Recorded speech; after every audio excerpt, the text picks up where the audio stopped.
This is Annie's garden. That was Annie. And she's going to walk you through all the things that are in here starting from the bottom.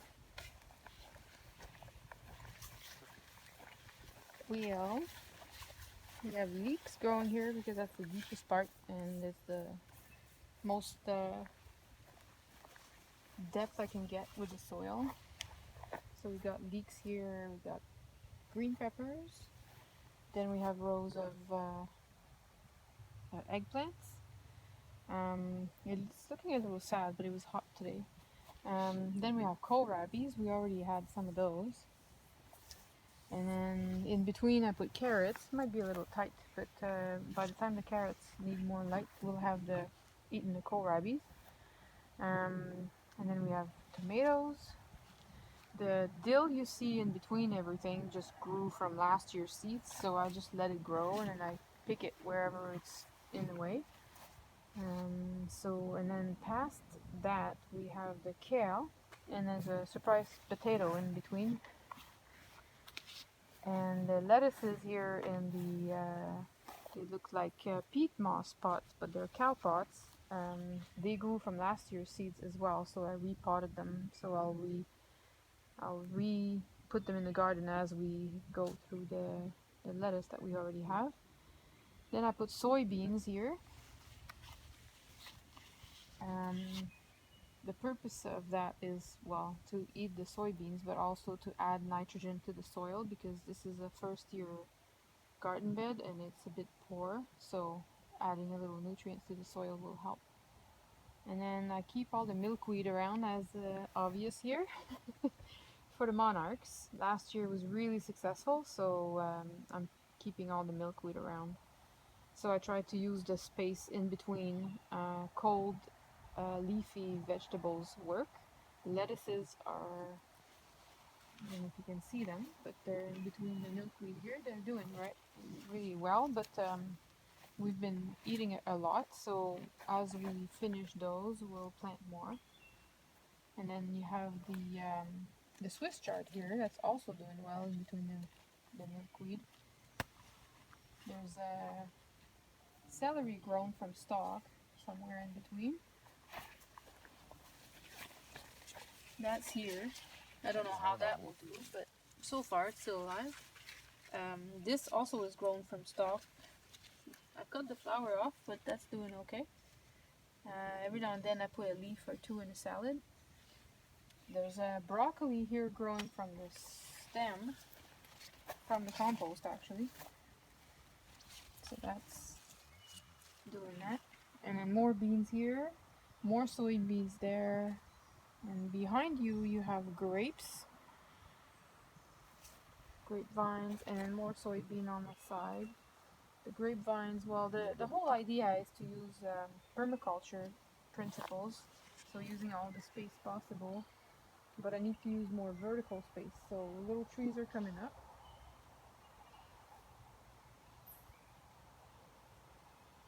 There's some fruit trees, and we have nut trees coming up here, so that's going to take a while. This one is from it was just planted last year, and the graft is still doing strong, but the long stem died, but this is doing well. So that's a heart nut tree. And in between we also have currants. They're doing well this year. And we have another currant shrub there. So it's a fairly new garden patch on its second year. So that's it. We're gonna try and get the most of this harvest for this year.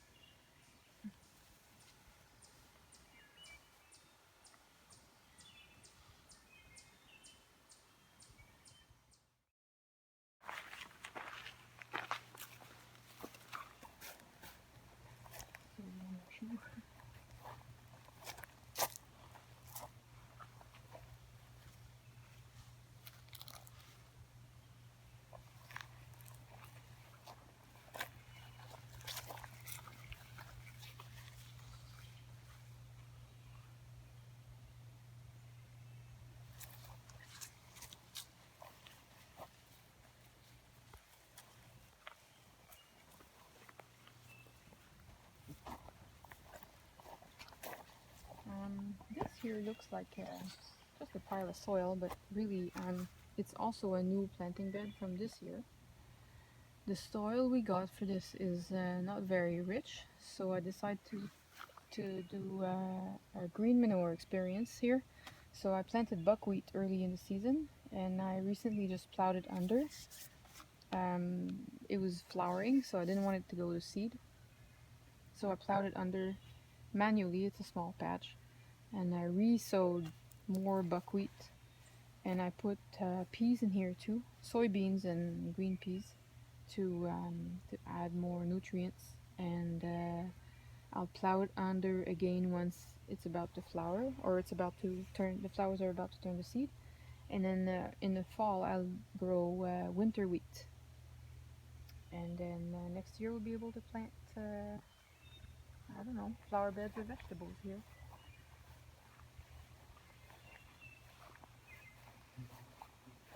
Behind here with it looks like roses with the purple flowers are thimbleberries, and they grow really nicely. They're great ground cover.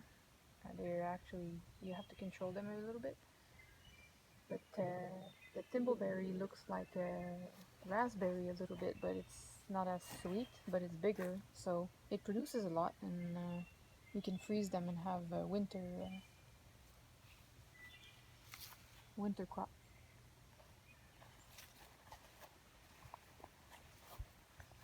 And here I also introduced soy. That's soy. There's green beans growing here. We have some asparagus. I put some edibles throughout, like basil, lettuce, kale, kohlrabi. We have a bunch of other flowering plants for in the back. Oh, we have it hasn't really grown well, but it's loofah. If you don't get the loofah to be mature enough, because the season is short here, you can eat it as a cucumber. And then throughout here you got plants for the pollinators. It hasn't started flowering yet, but this is agastache, and then we have the nice philia here, and then there's calendula coming up here, which is an edible flower. And yeah, so introducing edible plants throughout the garden bed is something that is more and more popular now. So, and considering the situation now with the COVID, it's probably something that people would try more and more, and it's really easy. So that's what I'm experiencing here. So that's it. There's lots here. The big large leaves down there on the right are called petacytes. They're actually edibles, but I never tried to eat them yet. For now, for us, they're a nice privacy screen when we're on ground level. Then to the left of those are geraniums, perennial geraniums. They grow. You have to control the growth. They grow pretty much everywhere, so we have to pull them where we don't want them. But the bees and the pollinators really seem to like them. And we have a compost pile here. Most of it has been used now, so we have to probably do it again. Keep piling up on it. And then we have a bunch of things. There's like goldenrods growing throughout, asters growing throughout. Goutweed is the variegated leaf down there. It's paler. That's also hard to control. Good. So amongst the goutweed is that little shrub you see. It's a mountain ash transplanted from Green Lake. They grow bigger than that, but it's a young tree, but it'll provide little red berries or orange berries that the birds really like to litter in the winter. And on the left, we don't really see them now because they haven't really flowered, but the monardas are there right next to the thimbleberries. I've cut back on the thimbleberries because they're really taking over the monardas. The monardas are edible. They're in a mint family. They are really good for hummingbirds too. And there's lots of hostas here, hostas that were here that I've relocated. They're not my favorite, but they work well for shade gardens. It's really shady here. There's not much sun. Well, there's sun, but not for many hours.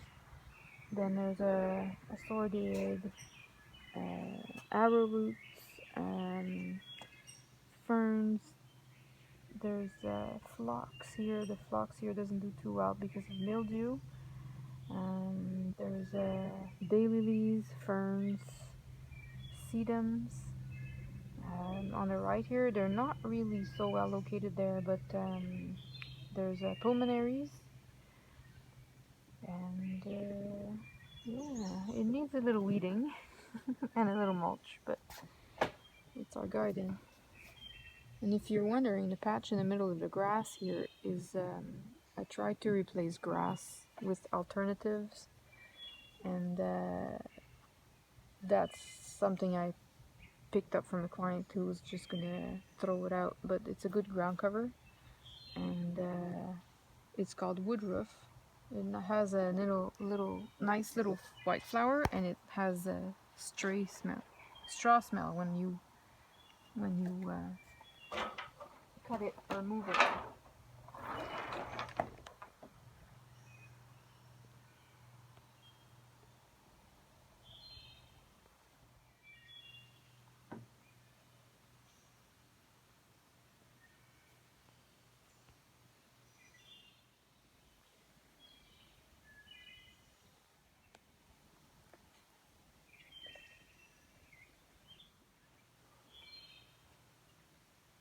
Your trailer?